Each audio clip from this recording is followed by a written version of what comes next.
when a murder is left unsolved. No weapons, no eyewitnesses, no forensic evidence at all. There was nothing. And a killer is on the loose. These people are still out there. Who's going to be next? Britain's cold case detectives will never give up. The best way to solve a cold case is to keep it warm. No matter how long it takes. This case dominated my life.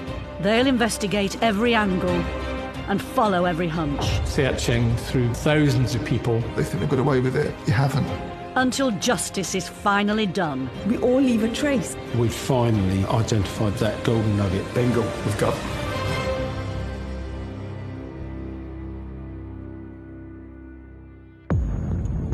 Thursday, the 1st of October, 2009. The quiet market town of Fakenham, North Norfolk. Valerie Tuck was visiting her son, Stephen Murphy, and discovered a scene that is every mother's worst nightmare. Her son lay dead in his hallway.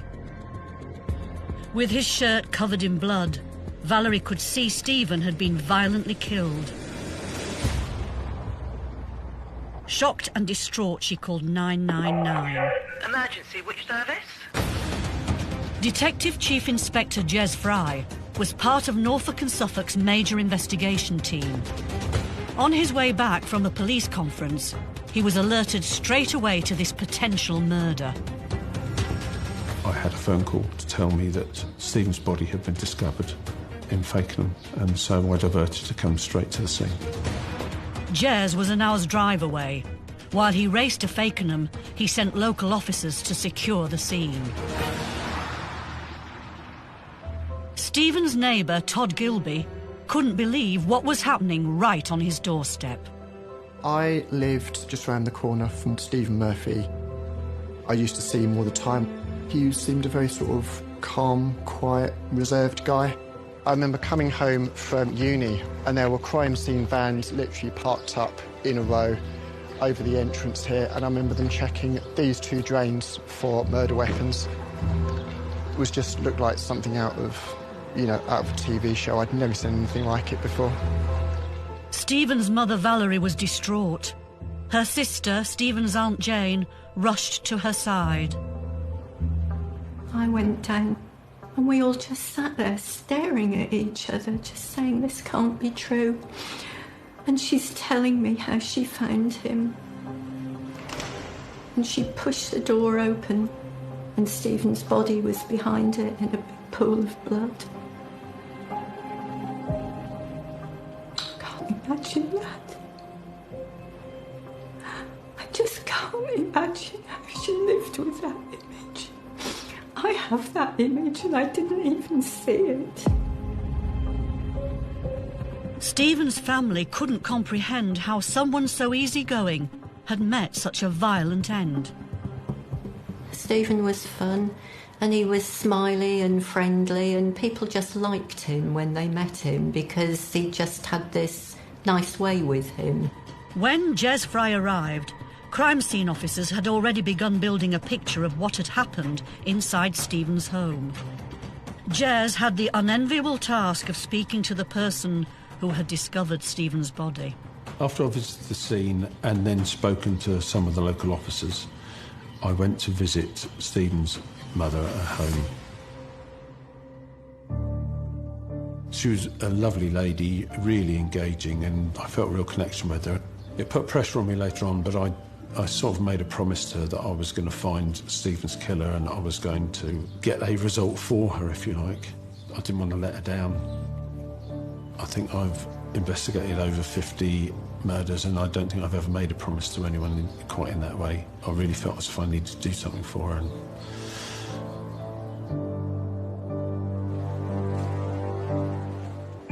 We believed him. I believed him and she believed him. I really did think they'd find out who killed Stephen. The news of Stephen's brutal death quickly spread through the local community. To have something like that happen, especially in a small place like Fakenham, isn't the last place you expect to find a murder. So obviously it's headline news. We heard that it was the mother who discovered that her son had been murdered when she just called at the address, having not heard from him, which is very unusual because they were in daily contact. And of course she arrived there to find this terrible scene of her son lying there, stabbed to death. It was incredible. You know, nothing ever happens in Fakenham. It was a very, very quiet, safe place to live. Jez and his team of detectives began looking into Stephen's life, hunting for clues to anyone who had a motive for killing him.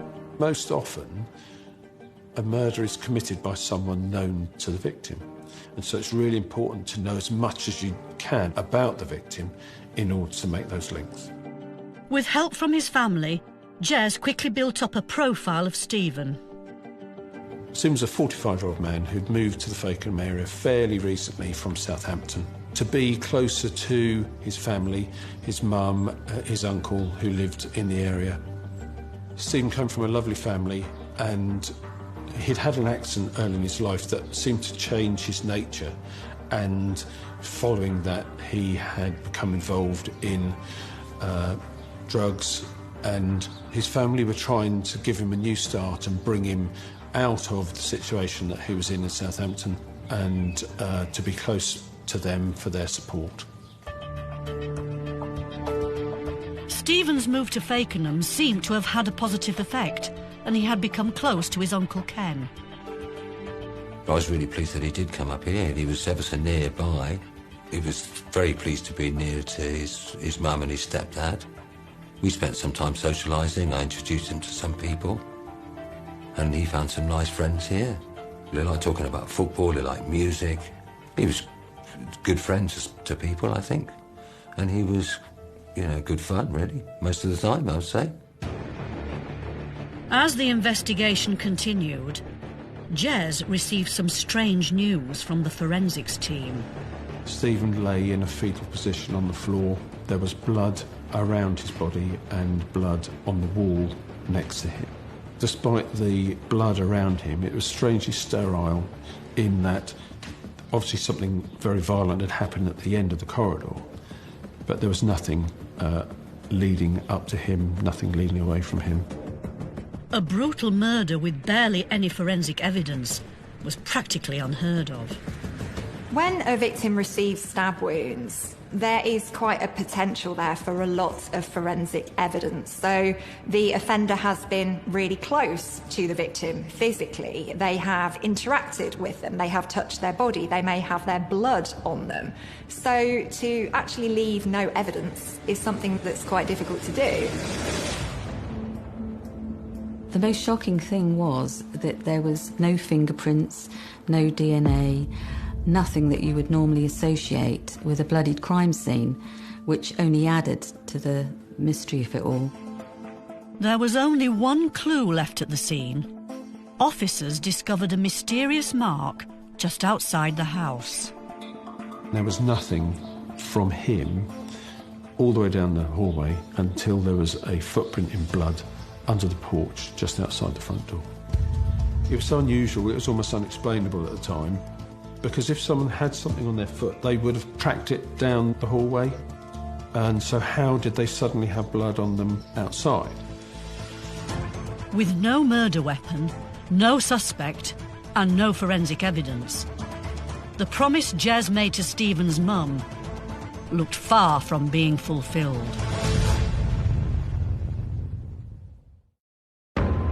In October 2009, Stephen Murphy was stabbed to death at his home in the quiet market town of Fakenham in Norfolk. Norfolk police are still looking for the murder weapon. They haven't made any arrests. They want members of the public to tell them anything they may have heard about Stephen Murphy. With almost no forensic evidence at the crime scene, Detective Chief Inspector Jez Fry and his team had to rely on more traditional investigation methods. Key line of inquiry is house-to-house inquiries, to go around all the neighbours, everyone within that close, to identify potential witnesses who may have seen something significant. House-to-house inquiries identified some neighbours just across the road who had just finished watching EastEnders and came out and saw two figures just outside Stephen's front door. That gave us a time where 2 people were at the address that we could focus on. This witness account helped Jez focus the investigation on a specific time. He put together a specialist team of police search advisors, known as Pulsar, to hunt for any clues in the immediate area. It's always possible that the weapon may still be at the scene. It's possible that it could be discarded when someone is running away from the scene or leaving the scene. We had a Pulsar search team do a search leading from the house and then around the close and down to the main road. And then we gradually extended that perimeter. The neighbourhood was still reeling from the shockwaves of Stephen's murder. I remember feeling, is this really as safe a community as we thought it was? You know, and it was a case of being a lot more aware of my surroundings when I left the house, because we didn't know if this was a random killing, you know, was there somebody going around killing people randomly? Even more shocking were the chilling details of how Stephen was killed, revealed by the pathologist's report. During the post-mortem, it was established that Stephen had been stabbed 16 times. Attacks with a knife are not uncommon, but generally speaking, it would be one stab wound. But this did seem a particularly violent attack, with further injuries that were caused clearly after he was on the floor, because they were around his body, in his buttocks, in his back, and the assault went on longer than it really needed to. This is a particularly violent murder, rare instance of such a severe violence inflicted. Many of us would simply find it insurmountably difficult to inflict that much pain, both physically and emotionally, on somebody else. So it's a rare instance to find this severity of violence. When we look at a case where there are 16 stab wounds, there is a tendency to use terms like frenzied or out of control. But actually, what's going on here is that the offender is very much in control. This is a performance. This is a way of communicating something about the killing. It's a way of communicating something about the killer. Look at me, look at how much violence I'm capable of. The painstaking searches made by the Pulsar team also came up empty-handed. With no weapon, forensic evidence, motive, or suspects, police had to broaden the investigation. A media appeal was made, led by Stephen's uncle. Somebody may have seen something in the area at the time. They may have seen something unusual, and they have not yet come forward for whatever reason. Someone may know who's responsible for this. Please contact the Norfolk Police now. Ken was the public face in the press and on the TV, and he volunteered to do that to protect the rest of us, and that was very hard for him, and it was very difficult.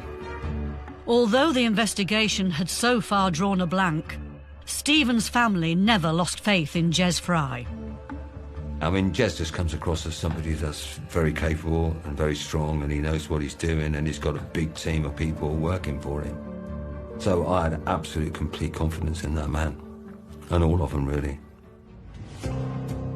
The appeal for information did raise hopes of a breakthrough. Someone informed us that they had seen a car driving out of Fakenham and seen something thrown from the car. It was always a possibility that it could be the murder weapon being discarded, and so we sealed that area and did a fingertip search. And we did what we would call anniversary checks. People are very habitual in what they do. We've got a time to focus on where these two people are outside the front door, and so who else might be in that area at that time, and could they have seen something? Had they seen a car that was unusual? Had they seen someone running away out of the close? But hopes were quickly dashed. It turned out that nothing was found where something was discarded from the car. Undeterred, Jez refocused the investigation back inside Stephen's house. With an attack this violent, There had to be some forensic clue he'd overlooked. Forensic evidence is key to every investigation. It's very strong evidence, because if there's DNA, then you're looking at 1 in a billion chance of it being someone else, and it's really strong, and you hope that you'll find it. The most puzzling thing was how there could be nothing evidential between the footprint outside the front door and Stephen's body at the other end of the hallway. All the evidence was sent off for examination. We look at sort of luminol to identify blood, or some other substance that will identify blood that is not obvious to the naked eye. Fingerprinting and other sort of chemical techniques used to try and bring evidence forward, to try and identify any DNA that may have been left, fibres, hair, sort of anything like that. Within days, the results came back and confirmed Jez's fears. At the end of the examination, there was no forensic evidence to link the victim to his attacker. It looked like every avenue Jez tried was hitting a brick wall. It's really important to keep an open mind and think of other avenues to secure and harvest evidence that will assist a successful prosecution. Unable to rely on science, Jez had to hope his police experience and instincts would be enough to catch Stephen's killer. We spend a lot of time today talking about forensic techniques, talking about technological advances, DNA, cell site analysis, that kind of thing. But most murders, what's at the core of those getting solved is good old-fashioned police work. It's door-to-door inquiries, it's asking questions, it's believing nobody, it's checking everything. Those kind of skills are what will solve many of these crimes. Yes, the technology and the science can assist in an investigation, but if you don't have that good philosophy at the heart of it, it's not going to get very far. As Jez and his team continued to uncover more about Stephen's life in Fakenham, one particular piece of information stood out. The investigation into Stephen's movements in Fakenham identified a feud that had begun between Stephen Murphy and a man called James Cameron. It would appear that there was an argument between them over a lady in the town. Possibly James Cameron had been in a relationship previously. Stephen became friendly with her. There had been a confrontation, and in fact, Stephen had been arrested for an assault on Cameron, where Mr. Cameron received a cut to his hand from a knife, for which he was charged and later tagged, as well as other tit-for-tat incidents from Cameron towards Stephen. Finally, Jez had a suspect who could have a motive for killing Stephen.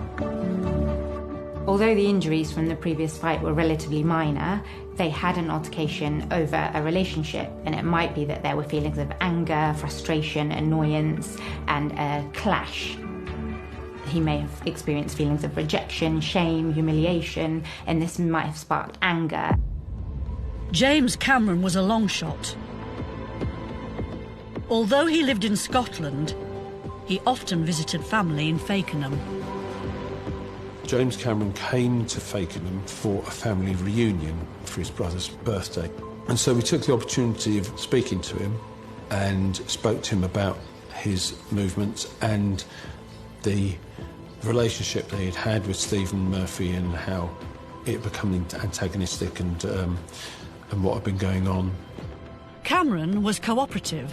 He claimed that on the day of Stephen's murder, he was hundreds of miles away, at home in Scotland. Jez was suspicious and didn't want to let his only suspect go without checking his alibi.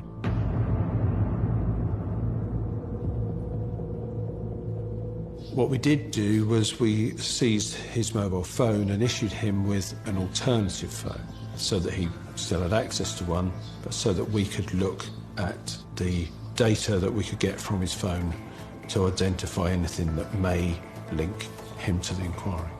Mobile phone analysis is a key element of every investigation, and at the time of this investigation it was quite new.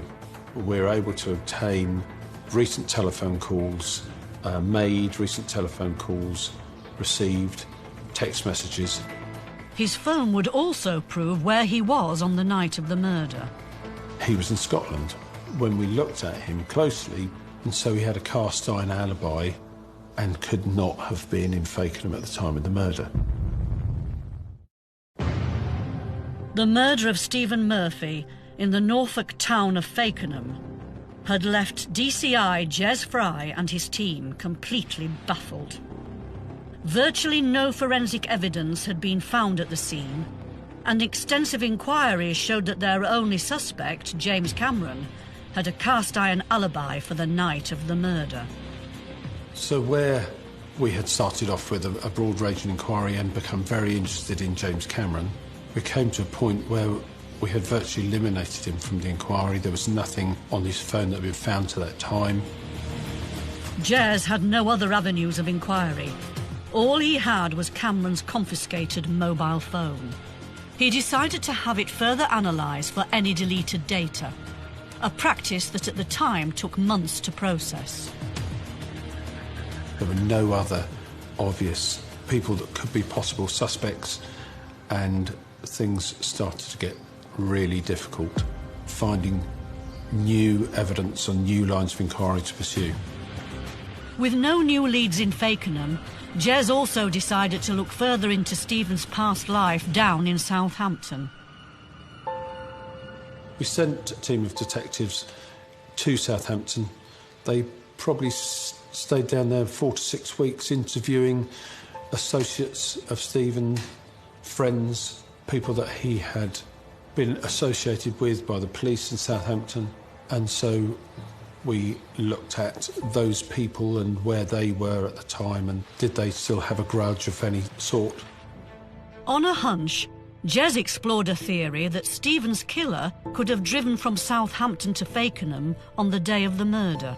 I thought one of the best ways to try and identify whether someone had travelled from Southampton to Norfolk was to look at automatic number plate recognition data, ANPR data, of vehicles that had left Southampton, travelled to Norfolk, and then travelled back to Southampton.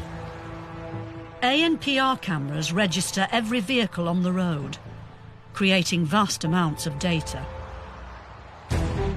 By this time we had a timeline around when we thought that Stephen had been murdered, and so we were able to put in parameters for the ANPR data, but still contained thousands and thousands of vehicles.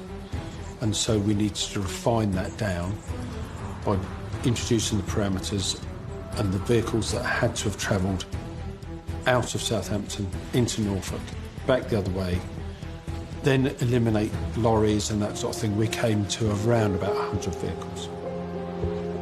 So those vehicles were then looked at individually until eventually we eliminated everyone that could possibly have left Southampton.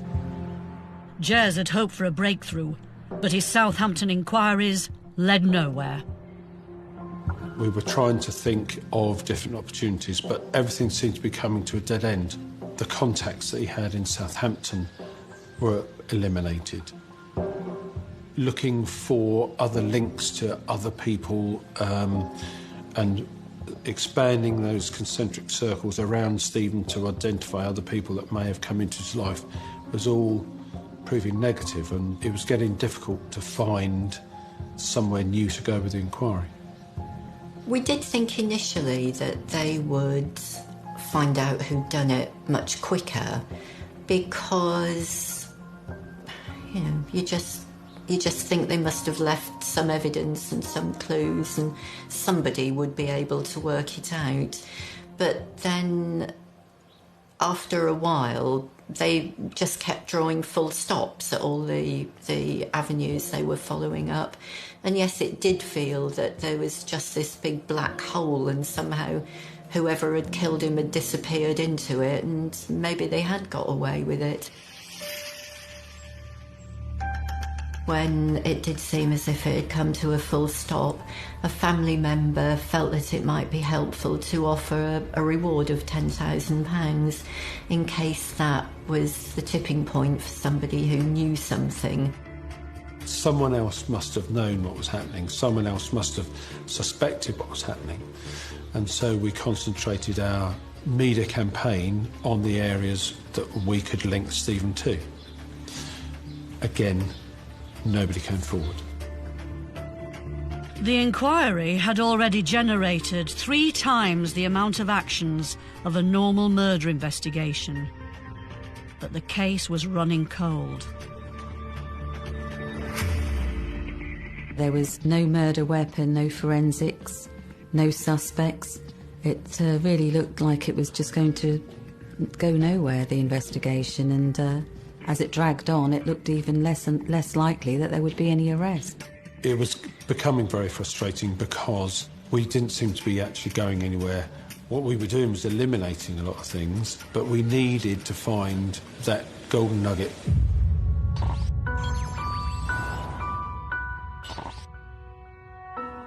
Months had gone by with no arrests made.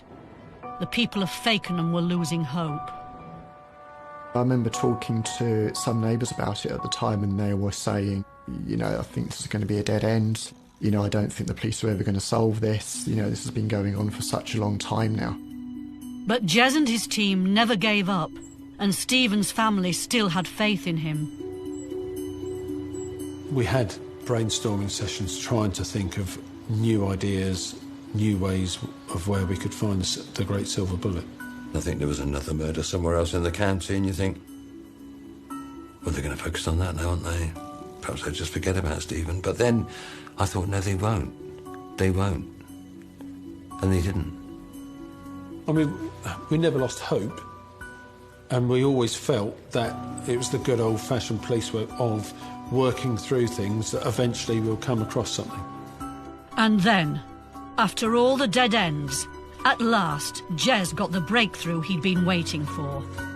The data on James Cameron's phone finally came in. There were several things about the activity on James Cameron's phone that brought him straight back to the front of our minds. So there were some texts that were sent in, particularly a deleted text on the evening of Stephen's death that came back saying, "Good job."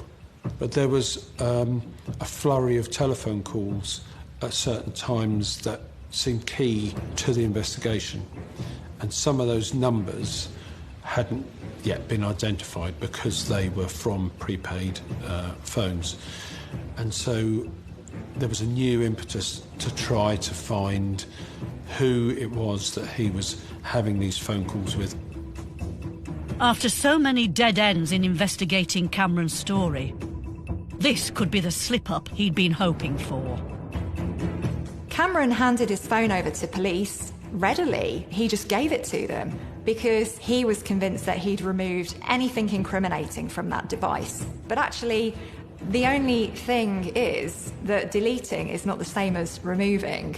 When something is deleted, it's only deleted for as long as it takes someone who knows what they're doing to recover it. Police had given Cameron a replacement phone, and the data on that was also damning. So one of the first calls made by James Cameron when he left the interview on the new phone we issued him to was to a number that appeared on his other phone, but as soon as that call was made, the other phone stopped being used completely. And so the inference there is that James Cameron has told the other person, they know about this phone, you need to get rid of it. They were able to pinpoint the exact location of the phone Cameron called. We were able to establish that the phone connected to the telephone number that James Cameron had been contacting had been in Blackpool, was in Fakenham on the night that Stephen Murphy was murdered, and remained in Fakenham till about 9 p.m. that night before returning to Blackpool. James Cameron went from person of interest to prime suspect. The further inquiries into James Cameron identified that he had actually had a son, Andrew Cameron, who moved to the Blackpool area. After months of frustrations, finally things were coming together, and Jez and his team quickly expanded their investigation to include Cameron's son. Having established the link between Andrew Cameron and the phone, and the fact that Andrew Cameron was in Blackpool, inquiries started with Blackpool police to find out what they knew about Andrew Cameron. They were able to link him to a gentleman called Alex Dewar. Alex Dewar was currently on remand at Preston Prison for a very serious assault. Andrew Cameron's friend, the 24-year-old Alex Dewar, was not only a man capable of violence, he had also studied criminology at university. The study of criminology involves a vast array of different subjects, including how and why offenders commit crime and how different elements of the criminal justice system operate. It can also involve an element of forensic science and how crime scene investigation operates. Dewar's knowledge of criminology could certainly explain the total lack of forensic evidence at the crime scene. Police looked more deeply into this third suspect. Dewar had a vehicle, a registration number was put into the ANPR system, and all of a sudden we had Andrew Cameron's phone, Alex Dewar's phone, being used and identifying with telephone masts on the routes between Blackpool and Fakenham. We had Alex Dewar's car identified by ANPR on the route coming into Norfolk. The pieces were falling into place, and Jez's promise to Stephen's mum might not be broken after all. Well, there is a sense of euphoria, without a doubt, when it all starts coming together. We had been trying to resolve this case for months, and all of a sudden, all the dominoes started to fall, and it got very exciting. The next task was to locate James Cameron's son, Andrew. We identified that Andrew Cameron had been in relation with a girl in Blackpool, and they had moved to Canada together. In a rare piece of luck, Jez found out exactly where Andrew Cameron was. As we're looking into Andrew Cameron, we established that he's actually on a flight back from Canada, so I dispatched a team to meet the aeroplane and to arrest him. He was brought back into Norfolk and went to the first police station we could get to. One of the key things about dealing with someone in custody is to manage their custody time clock. You have a limited amount of time to deal with someone and to ask questions and try to build your case. With the clock ticking, Jez needed to get a result, and fast. He denied any involvement in the murder of Stephen Murphy. He denied having come to Fakenham. Though his phone by that time could be located as being in Fakenham, he may not have been in possession of it, and he said that he may have left it in Alex Dewar's car, and therefore we couldn't directly link Andrew Cameron to the murder. We consulted CPS and we were told that we didn't have enough evidence to charge at that point and he should be bailed. So Andrew Cameron returned to Blackpool and our inquiries continued.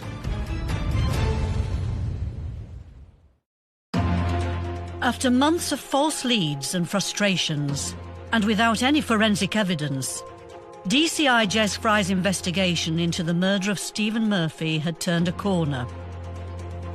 James Cameron's phone had finally revealed its secrets. Now police had two more suspects, Alex Dewar and James's son Andrew.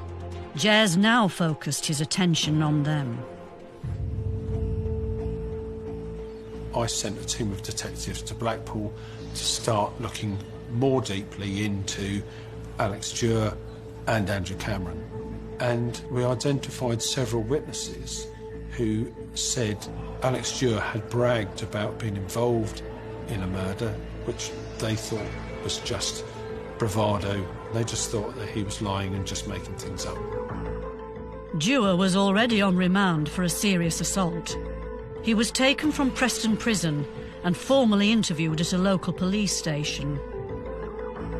Alex Dewar made no comment throughout the interview process, no matter what information or evidence we put before him, and he was returned to HMP Preston. Not long after he returned, he asked to make a phone call. It was significant that he had actually asked to use a phone in an office rather than the normal phones that the prisoners use. I think he felt that there was a good possibility that the office phones weren't recorded the same as the phones that the prisoners would normally use, but they were. When Dewar called his friend, the police were listening. So during the conversation, he actually commented that he thought that Andrew would drop him in it, and he became really quite emotional and started crying. He was clearly affected by the sudden interest from the police and realising that things may be coming to a head. The net was closing in on Alex Dewar. Jez now turned his attention to Andrew Cameron. I made the decision that we should actually make a telephone call to the girlfriend in Canada, and so my intelligence sergeant is also a trained negotiator. It was an afternoon in the office where we cleared out, and it was just 2 or 3 of us present while he made the phone call to the girlfriend, and she disclosed that Andrew Cameron had told her that he had been involved in the murder and had travelled to Fakenham to murder Stephen Murphy. It was exactly the kind of evidence against Andrew Cameron that Jez and his team needed. There's a bit of a tingle goes down your spine when certain things happen. Obviously the situation was very controlled, and so there's an excitement inside, but you can't remain very focused. But certainly after the phone call, we shared a little bit of a celebration. Jez now needed to conclusively place Cameron and Dewar in Fakenham. Further investigation into Alex Dewar identified bank accounts that he used, and a transaction on his current account was linked to a withdrawal at a cash point in Fakenham town centre on the evening that Stephen Murphy was murdered. CCTV images left no doubt. Andrew Cameron and Alex Dewar had claimed they'd never been to Fakenham, but the CCTV footage of them using the cash point put them in the place they claimed they'd never visited. Armed with a mountain of evidence, Jez continued digging. Whilst Alex Dewar was being investigated, we carried out a search at his home address, and during that search, a pair of Lonsdale trainers, size 12, were found. The same size and make of trainer that made the footprint outside the front door at Stephen Murphy's address on the night that he was murdered. Jez now had enough evidence to rearrest Andrew Cameron, but he still needed to link the case to Andrew's father, James. When we rearrested Cameron, we searched the flat that he used in Blackpool, and in the address we found a computer. That was later analysed, and we could show that Andrew Cameron had been searching route finder maps for travel to Norfolk at exactly the same time that he was talking to his father on the telephone in Scotland. This was the evidence Jez needed. He finally had enough to charge all 3 men with Stephen's murder. So everything was really stacking up, and we went back to CPS, who agreed to the charges that were laid for Andrew Cameron, Alex Dewar and James Cameron, linked by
calls and the computer activity.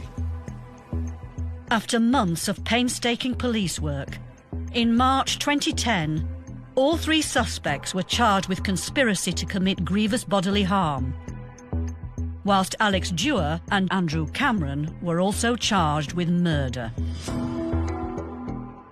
The news soon spread around Fakenham's tight-knit community.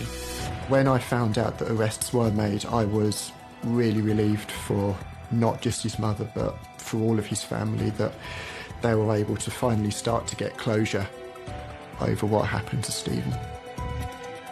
The key to solving this whole case had been the 3 conspirators' trail of digital evidence. So there are 2 types of digital footprint that are left behind. There's those from your own personal devices, from your phone, from your tablet, and then there are those from other types of surveillance that you aren't in control of, so CCTV, ANPR, automatic number plate recognition, transactions in shops. So I think there is this arrogance on the part of some offenders. They are quite savvy when it comes to physical evidence, in terms of trace evidence left at a crime scene, DNA, blood, hair. But when it comes to the digital evidence, they really don't know what they're doing. In November 2010, the trial of Andrew Cameron, his father James and Alex Dewar began at Norwich Crown Court. In 25 years of covering court, this case stands out in my mind just because of all the twists and turns and how the dogged police work eventually paid off to help catch killers. On the 15th of December 2010, after 6 weeks, the jury came back with a guilty verdict for all 3 defendants on all charges. They thought they'd done the perfect murder, so much so that they couldn't help bragging about it to friends, girlfriends. But in the end, it caught them out. It proved that they didn't do the perfect murder after all. It was vindication for DCI Jez Fry. I felt actually a little bit emotional in court when they gave the verdict, because I'd finally made good on my promise to Stephen's mum. But it was a huge relief, because it had been a long, hard inquiry with various ups and downs throughout it. But it was a really positive feeling, and something that all of my team could celebrate, because they'd all contributed in various different ways to a really difficult inquiry. A few days later, all 3 men were sentenced. Alex Dewar and Andrew Cameron were given life with a minimum tariff of 25 years. And Andrew's father, James, was given 15 years for conspiracy to cause grievous bodily harm. The verdicts were a bittersweet moment for Stephen's family. It was a twofold feeling, because it's that feeling absolutely sick and a bit of elation, actually, that perhaps this horror is all going to come to an end. Jez Fry kept his promise to Val, because the killers were found and they were brought to justice, and they've got an awful long time to sit in prison and think about what they did, and I hope they are. And we will be forever grateful to Jez Fry and the Norfolk Police for doing that for Stephen and for us. After 30 years investigating serious crimes, Jez is now retired. But the case is not forgotten. Different investigations stay with you for different reasons. My connection with Mum made this particularly special. The fact that it was a difficult inquiry and there were so many different aspects of it makes it very memorable.